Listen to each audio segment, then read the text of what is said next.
সর্বপ্রথম আলোচনা করা যাক এই সপ্তাহের স্ম্যাকডাউনের ভিউয়ারশিপটি নিয়ে। তো এই সপ্তাহের স্ম্যাকডাউনের ভিউয়ারশিপটি এসেছে 1.383 মিলিয়ন। বলা যায় যে বর্তমানে ডাব্লিউডাব্লিউই যে ভিউয়ারশিপ আসছে এবং যে ভিউয়ারশিপের নাম্বার এসেছে, এই ভিউয়ারশিপের সংখ্যা আরও দিন দিন কমে যাবে। তার প্রথম কারণ হচ্ছে যে বর্তমানে স্ম্যাকডাউনে তেমন কোনো স্টোরিলাইন দেখা যাচ্ছে না, যার কারণে ধীরে ধীরে স্ম্যাকডাউনের ভিউয়ারশিপ কমে যাচ্ছে। যদি ডাব্লিউডাব্লিউই এই স্ম্যাকডাউনের স্টোরিলাইন যদি ভালো দেখায় তাহলে এই ভিউয়ারশিপের নাম্বার ভালো বাড়তে পারে, তাছাড়া ধীরে ধীরে এই ভিউয়ারশিপের নাম্বারটি কমে আসবে। তো আপনাদের এই বিষয়ে কী মনে হয় অবশ্যই কমেন্ট করে জানিয়ে দিবেন। এবার আলোচনা করা যাক AEWকে নিয়ে। বলা যায় যে বর্তমানে AEW তারা বেস্ট কাজ করছে ডাব্লিউডাব্লিউই কোম্পানি থেকে, এমনকি ডাব্লিউডাব্লিউই কোম্পানি থেকে বেস্ট স্টোরিলাইন দেখা যাচ্ছে AEWতে। এমনকি আজকে একটি AEW শোয়ে একটি ম্যাচ দেখা গিয়েছে রিকিশির সাথে এক রেসলারের মধ্যে। বলা যায় যে ডাব্লিউডাব্লিউই থেকে একটি অসাধারণ ম্যাচ দেখা গিয়েছে আজকে এই শোয়ে রিকিশির সাথে সে রেসলারের মধ্যে। বলা যায় যে ডাব্লিউডাব্লিউই থেকে বেস্ট কাজ করছে, যেহেতু AEW হয়তো এক সময় বড় বড় টক্কর দিবে ডাব্লিউডাব্লিউই কোম্পানির সাথে, হয়তো এখনও বড় বড় টক্কর দিচ্ছে কিন্তু ফিউচারে আরও বড় বড় টক্কর দেবে AEW, কারণ বর্তমানে ডাব্লিউডাব্লিউইতে তেমন কোনো স্টোরিলাইন দেখা যাচ্ছে না। আর এই জায়গায় AEWর তেমন কোনো ছবি ব্যবহার করেনি। তার কারণ হচ্ছে যে AEW তাদের ছবিগুলো ব্যবহার করলে সে জায়গায় AEW তারা কপিরাইট স্ট্রাইক দিয়ে দেয়, যার কারণে তেমন কোনো ছবি ব্যবহার করেনি। তো আপনাদের কি মনে হয় AEW বেস্ট কাজ করছে নাকি ডাব্লিউডাব্লিউই কোম্পানি বেস্ট কাজ করছে বর্তমানে? অবশ্যই আপনাদের মূল্যবান মতামতটি কমেন্ট করে জানিয়ে দিবেন। এবার আলোচনা করা যাক স্ম্যাকডাউনটি নিয়ে, এমনকি মানডে নাইট রটিকে নিয়ে।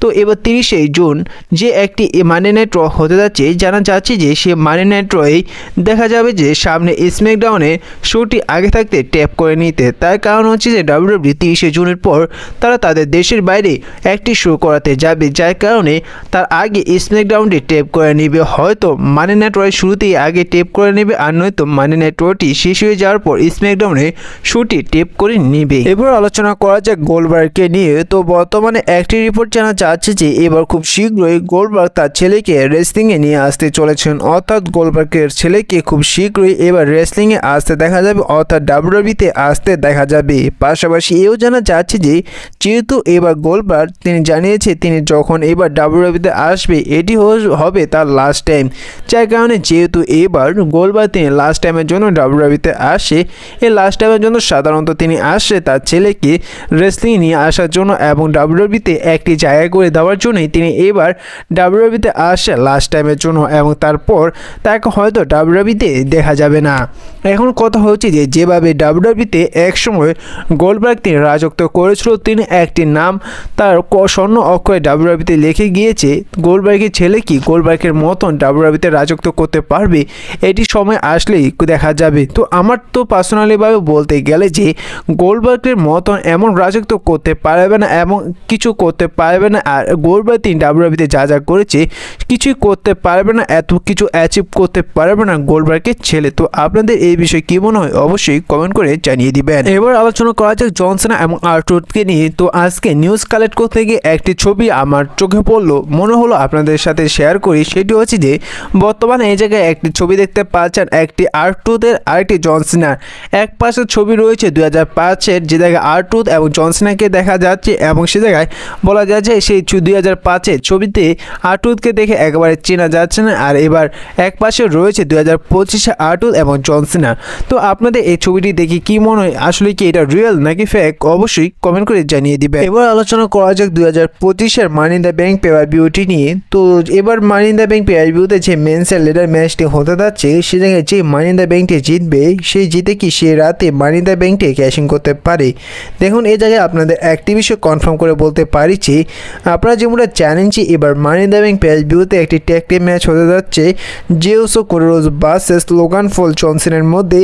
এই ম্যাচটি যদি মানি ইন দ্য ব্যাংক পেপার ভিউর একেবারে মেইন ইভেন্ট হয় তাহলে আপনারা কনফার্ম ধরে নিতে পারেন যে সে রাতে মানি ইন দ্য ব্যাংকটি ক্যাশিং হওয়ার সম্ভাবনা অনেকটি থাকবে, এবং সে রাতেই মানি ইন দ্য ব্যাংকটি ক্যাশিং হতে পারে। তার কারণ হচ্ছে যে সাধারণত আপনারা যেমনটা দেখেছেন যে এখন ধরে যে কয়টি money in the bank pay per view হয়েছে, সে মানি ইন দ্য ব্যাংক পেপার ভিউতে একেবারে মেইন ইভেন্টই কিন্তু হতে দেখা গিয়েছে মেন্সের সে লেডার ম্যাচটি মানি ইন দ্য ব্যাংক পেপার ভিউর জন্য। কিন্তু এবছর যদি ব্যতিক্রম দেখা যায়, মেন্সের সে লেডার ম্যাচটি যদি এবার money in the bank pay per main ইভেন্টে যদি না হয়, মেইন ইভেন্টে যদি সে ট্যাগ টিম ম্যাচটি জিততে দেখা যায়, তাহলে সে জায়গায় মানি ইন দ্য ব্যাংকটি ক্যাশিং হওয়ার সম্ভাবনা অনেকটাই থাকবে। আর এও ধরে নিতে পারেন যে সে জায়গায় মানি ইন দ্য ব্যাংকটি জিততে পারে সেথ রোলিন্স। যদি সেথ রোলিন্স এবার মানি ইন দ্য ব্যাংকটি জিতে, তাহলে আপনারা কনফার্ম ধরে নিতে পারেন যে সে money in the bank pay per সে মেইন ইভেন্টে যে ট্যাগ টিম ম্যাচটি হতে যাচ্ছে, সে জায়গায় সেথ রোলিন্স তার মানি ইন দ্য ব্যাংকটি ক্যাশিং করতে পারে এবং সে জায়গায় তার মানি ইন দ্য ব্যাংক ক্যাশিং করে তিনি সাকসেসফুলভাবে ওয়ার্ল্ড হেভিওয়েট চ্যাম্পিয়ন হতে পারে। কারণ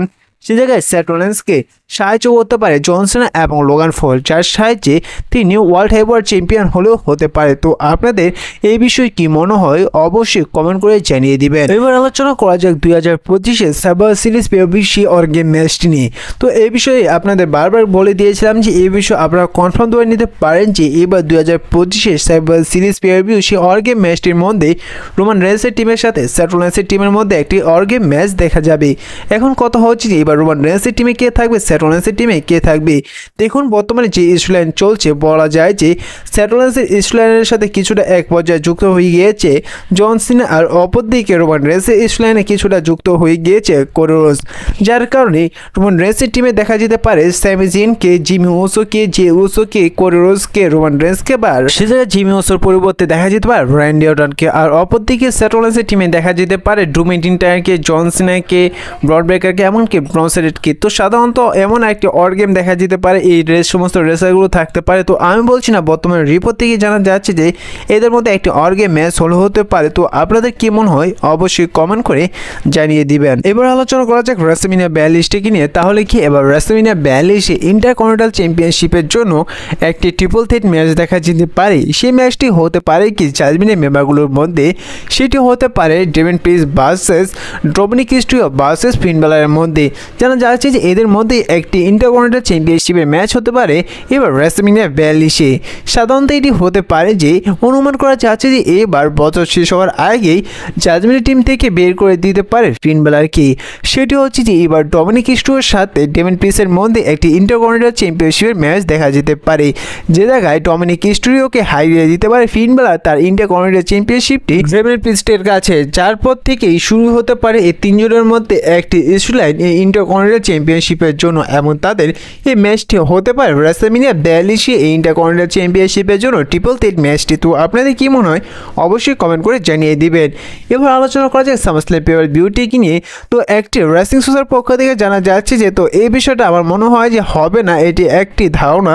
সেটি হচ্ছে যে এইবার সামারস্ল্যাম পিওবিউতে সেথ রোলিন্স এবং রোমান রেন্সের একটি সিঙ্গেল ম্যাচ দেখা যাবে, এবং সে জানাচ্ছে যে এই ম্যাচটির মধ্যে স্পেশাল গেস্ট রেফারি হিসেবে দেখা যেতে পারে দ্য ডেডম্যান আন্ডারটেকারকে। তো এই বিষয়টা একেবারে ফেক, এক হিসাবে বলা যায় যে এটি তিনি একটি সাজিয়েছে, তো এমন কিছু হবে না।